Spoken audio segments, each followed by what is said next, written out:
Welcome to Learning English, a daily 30-minute program from the Voice of America. I'm Jonathan Evans. And I'm Ashley Thompson. This program is aimed at English learners, so we speak a little slower and we use words and phrases especially written for people learning English.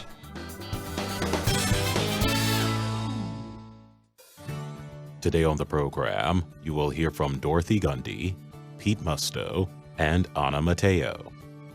Later, we will present our American History series, The Making of a Nation. But first, here is Dorothy Gundy. For 185 years, Green Mountain College has been educating students in the small town of Poultney, Vermont. The college announced last month it is closing at the end of the current school year. The announcement has left hundreds of students trying to decide where to go next. Green Mountain is a small, private, liberal arts college that has seen a 43% drop in the number of students studying there over the past 10 years. The Associated Press, or AP, notes that Green Mountain is going the way of some other small colleges and universities in the United States. These schools have struggled to continue operating during a general move toward career-centered training. They are also dealing with decreasing numbers of high school students, especially in the country's northeast, the area known as New England. Lauren Coy is an environmental studies major at Green Mountain. She told the AP she is very sad about the college's decision to close. "I mean, this community is so great, and I fell in love with the campus as soon as I came here, and the farm, and the goats, and everyone in town, too," she said. Coy added that she and her friends thought they had another year and a half together before they completed their studies and left the school. "Now it's only 4 months," she said. To help protect students, Vermont state officials have been looking into increasing their oversight of private, independent colleges. The plans have met resistance from college leaders who worry schools' financial problems could be made public before they are at serious risk of closing. In Massachusetts, at least 17 colleges have closed or joined with other schools over the past 6 years. Massachusetts education officials are moving forward with a plan to inspect the financial health of colleges every year and estimate their risk of closing. If the state decides a college might not finish the next academic year, it would be required to tell students and prepare a plan to help them gain admission to another school. The state moved to intervene after the sudden closure of Mount Ida College in Newton, Massachusetts. Mount Ida announced last April it would be closing just a few weeks later. The news shocked students. In Vermont, officials took notice when Burlington College closed in 2016 under the weight of debt from a land deal. The closing left no one in charge of Burlington's student records. Lawrence Capoli serves on Vermont's House Committee on Education. He said the state's Agency of Education had to take control of the records, which was costly. The next year, the state legislature had the Association of Vermont Independent Colleges set up an agreement with its member schools to house student records if a school closed. Last year, Vermont lawmakers considered creating rules for any school being examined by its accrediting agency for financial reasons. Such schools would have been required to inform the state of the investigation and offer a plan for student records, setting money aside if necessary. That bill did not pass, but lawmakers say they hope to consider similar proposals this legislative term. Catherine Webb heads Vermont's House Education Committee.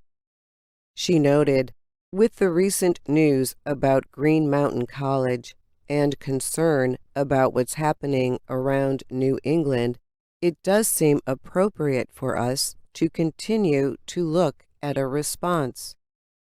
The Massachusetts plan has led to criticism from some college administrators.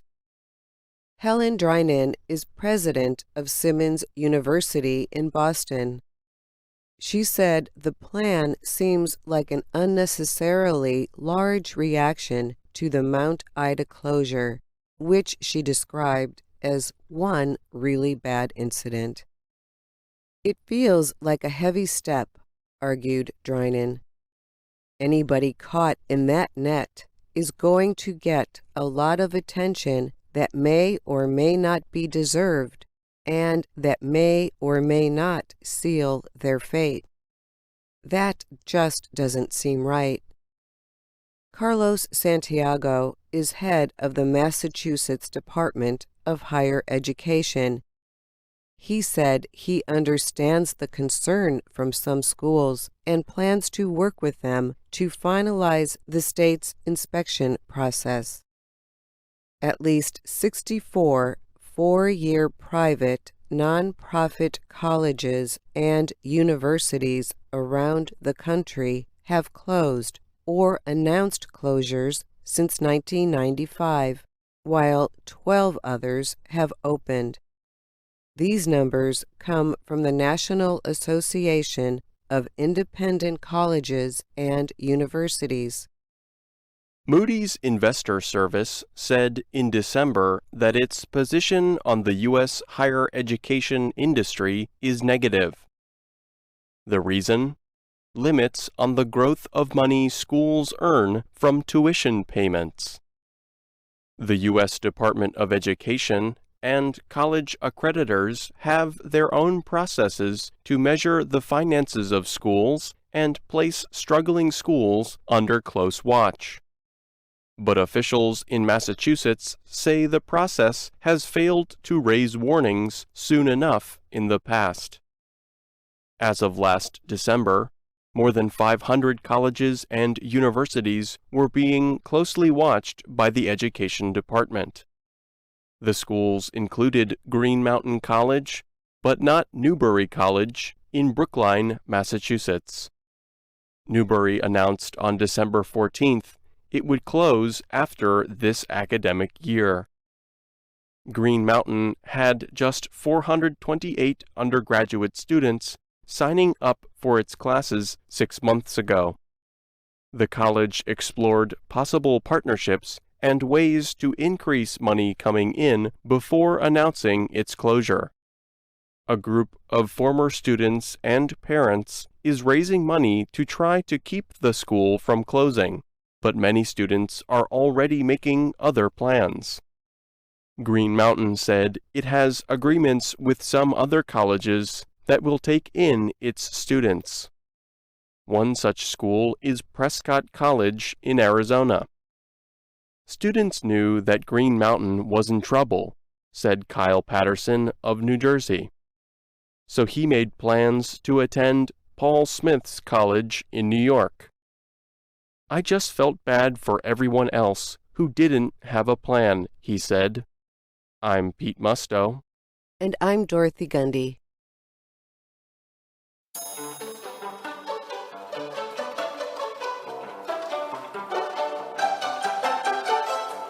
Now, the VOA Learning English program, Words and Their Stories. Our world is home to thousands of different kinds of birds. No two bird species are the same. Each one has its own unique qualities, like its feathers. Feathers keep a bird warm and dry. Feathers also help it to fly. And they can be very colorful, making a woodpecker with its bright red feathers stand out in the woods on a cold, wintry day. And people have been wearing bird feathers on hats for hundreds of years.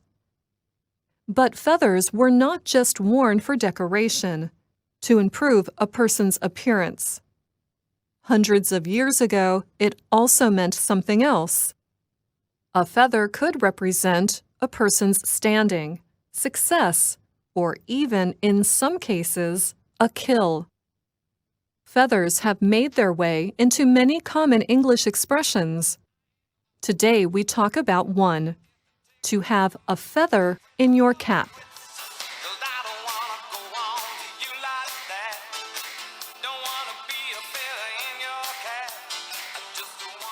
A feather in your cap is something you are really happy about.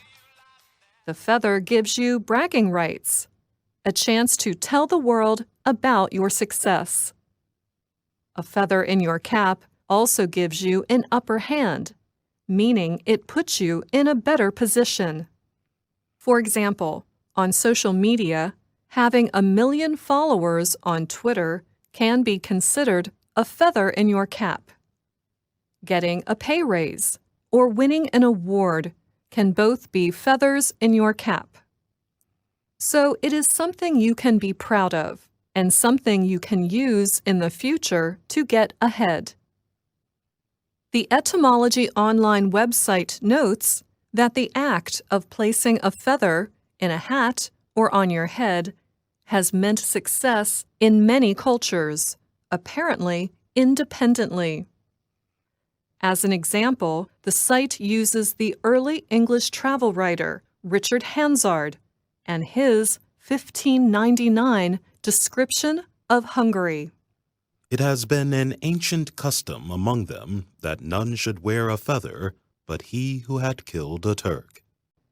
And some Native American tribes would give feathers to someone for a brave act. The saying, "a feather in your cap," is widely used in conversation and in some songs. Many American children sing these words without even knowing what they mean. Let's listen to part of a well-known song called Yankee Doodle.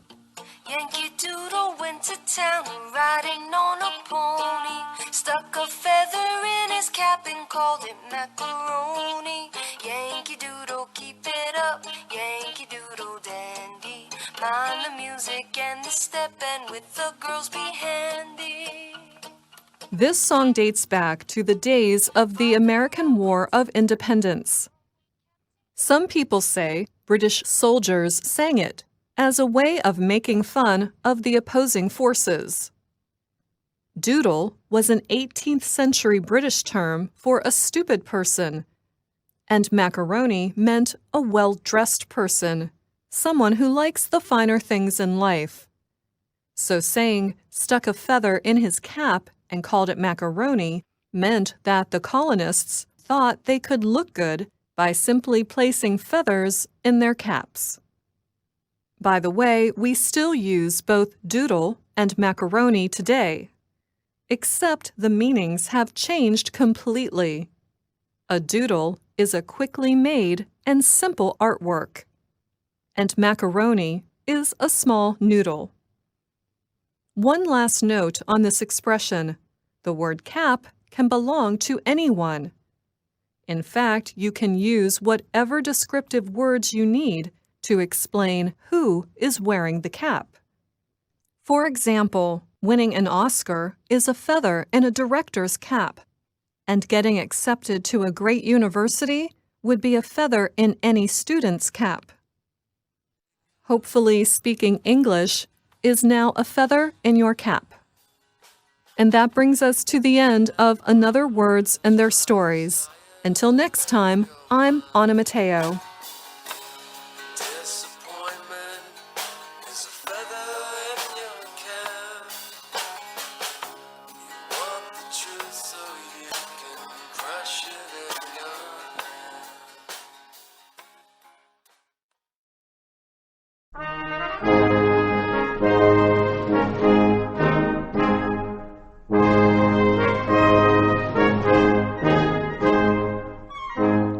Welcome to The Making of a Nation, American History in VOA Special English.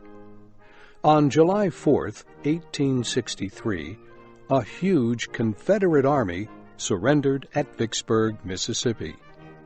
Union forces had surrounded the city for 47 days. Food was gone. The situation was hopeless. The Confederate commander gave up. The terms of surrender were simple. The Confederate soldiers promised not to fight anymore. In return for this promise, they were released on parole and sent home to their families. Never had Union forces won such a victory. 30,000 Confederate soldiers were now out of the war. 60,000 guns and 170 cannon were now in Union hands. The Mississippi River was now under Union control. Larry West and Morris Joyce continue our story of the American Civil War. The victory at Vicksburg went to General Ulysses Grant. He was named commander of all Union armies in the West. Then he was sent to Chattanooga, Tennessee. The Union Army there had just been defeated in a battle along a little river called the Chickamauga. Now the Union soldiers were resting and reorganizing in Chattanooga. The Confederate line stretched halfway around the city. The Confederates had artillery on Lookout Mountain. They controlled every road into the city, except a rough one through the mountains. They had blocked the Tennessee River above and below the city, and they had cut the railroad. The Confederate general said he would let hunger force the Union Army to surrender. Grant arrived in Chattanooga late in October. The city was full of hungry Union soldiers. They had been without supplies for almost a month. Grant wasted no time. He quickly sent troops to fight the Confederate force blocking the Tennessee River. He sent others to fight the Confederates blocking the road to the nearest Union supply center. Within 1 week, supply wagons were rolling into Chattanooga. Within a few weeks, the defeated Union Army was ready to fight again. General Grant sent his men against the middle and ends of the Confederate line at the same time. There were few Confederate soldiers at Lookout Mountain. That end of the line fell easily. The center of the line was along a low hill called Missionary Ridge. It held for a while. Then Union soldiers, acting without orders, forced their way to the top of the hill. The Confederate line broke. Southern soldiers threw down their guns and ran for their lives. The Confederate Army withdrew south into the state of Georgia. Tennessee was completely in Union hands. The way was now open for the armies of the North to march into the heart of the Confederacy. It was clear that the South could not win the war. Too many Confederate soldiers had fallen in battle. None were left to take their place. Supplies were very low. There was not enough food to eat, no shoes to wear, and little left to fight with. No one held any hope of getting supplies from outside the Confederacy. The South was circled by Union troops and warships. All seemed lost. Yet Confederate soldiers refused to stop fighting. They would not surrender. The war would not end until the Confederate armies were defeated by military force. There was no question that the North had the military strength. Supplies were no problem. Factories were producing more than ever before. Manpower was no problem. Men continued to join the Union Army. Fewer than before, but still enough to make it a powerful force. The problem with the Union Army was its generals. Some were too careful. Some were unwilling to fight. Some did not know how to fight. The only general who seemed able to win victories was Ulysses Grant. That is why President Abraham Lincoln named Grant commander of all Union armies. Lincoln depended on him to end the Civil War. Grant went east in March 1864, 5 months after the battle at Chattanooga. He decided to make his headquarters in the field, with the Army of the Potomac. He said he would not command from an office in Washington, but he went to the city to explain his plans to President Lincoln. Grant noted that, in the past, the separate Union armies had moved and fought independently. He said they were like a poorly trained team of horses. No two of them ever pulled at the same time in the same direction. Under his command, Grant said, the Union armies would pull together. They would hit the Confederates with so much strength in so many places that the rebels could not stop them. Grant said all the armies would attack at the same time. Grant spent the month of April preparing for the big campaign. The main target, once again, was the Confederate capital at Richmond, Virginia. The Army of the Potomac had 120,000 men. It would move against Richmond from the north. General Ben Butler had 50,000 men. He would move against Richmond from the east. General Franz Sigel would bring thousands more through the Shenandoah Valley to the northwest. These forces were 3 times the size of Robert E. Lee's army near Richmond. In the west, William Sherman had 3 armies with more than 100,000 men. His opponent, Joe Johnston, had just 60,000.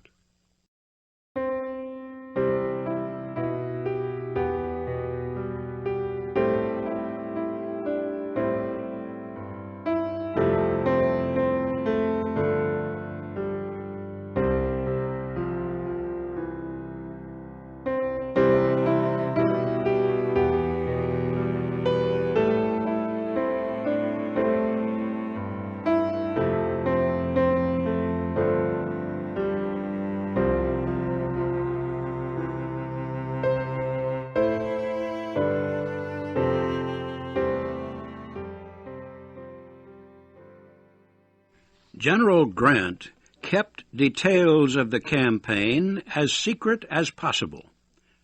Reporters asked President Lincoln when Grant would move. The President answered, "Ask General Grant." "General Grant will not tell us," said the reporters. Said Lincoln, "He will not tell me either." The final Union campaign of the Civil War began on May 3, 1864. After 2 days of marching, the Army of the Potomac reached the Wilderness. It was a thickly wooded area west of Fredericksburg, Virginia. That was where the Union Army had lost a battle to the Confederates 1 year before. that was where the two armies would fight again. The battle quickly became a blind struggle.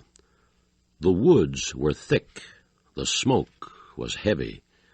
The soldiers could not see each other until they were very close. Shells set the trees on fire. The wounded could not escape the flames. Their screams filled the air. After 2 days, General Grant decided that the wilderness was not the place to fight Robert E. Lee. He wanted to get around the end of Lee's army. He wanted to fight in the open, where he could use his artillery. So he began to march his men toward a place called Spotsylvania Courthouse. Lee moved his men as fast as Grant. When the Union Army got to Spotsylvania, the Confederates were waiting behind walls of earth and stone. For several more days, the two armies fought. At times, they were so close they had no time to load and fire their guns. So, they used their guns to hit each other. The Confederate line bent, but it never broke. Once again, Lee had stopped the Union Army. Grant refused to accept defeat. He said he would fight to the finish, if it took all summer. Once again, he ordered his men to march around the end of Lee's line.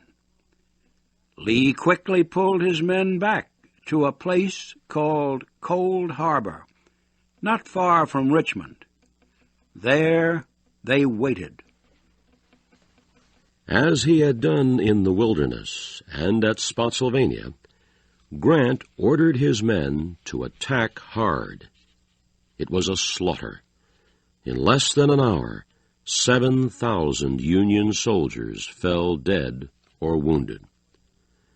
Grant finally stopped the attack. The Union soldiers returned to their lines. They left behind hundreds of wounded men.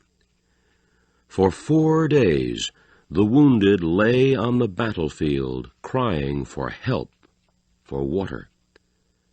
Men who tried to rescue them were shot down. Finally, Grant and Lee agreed on a ceasefire to take care of the wounded and bury the dead. It was too late for most of the wounded. They had died. The battle at Cold Harbor ended 1 month of fighting for the Army of the Potomac. The campaign had brought it almost to the edge of Richmond, the Confederate capital. But Grant had paid a terrible price. More than 50,000 dead and wounded. Confederate losses were much lighter, about 20,000. General Grant was beginning to learn an important lesson of the war. The methods of defense had improved much more than the methods of attack. And that's our program for today. Listen again tomorrow to learn English through stories from around the world. I'm Jonathan Evans. And I'm Ashley Thompson.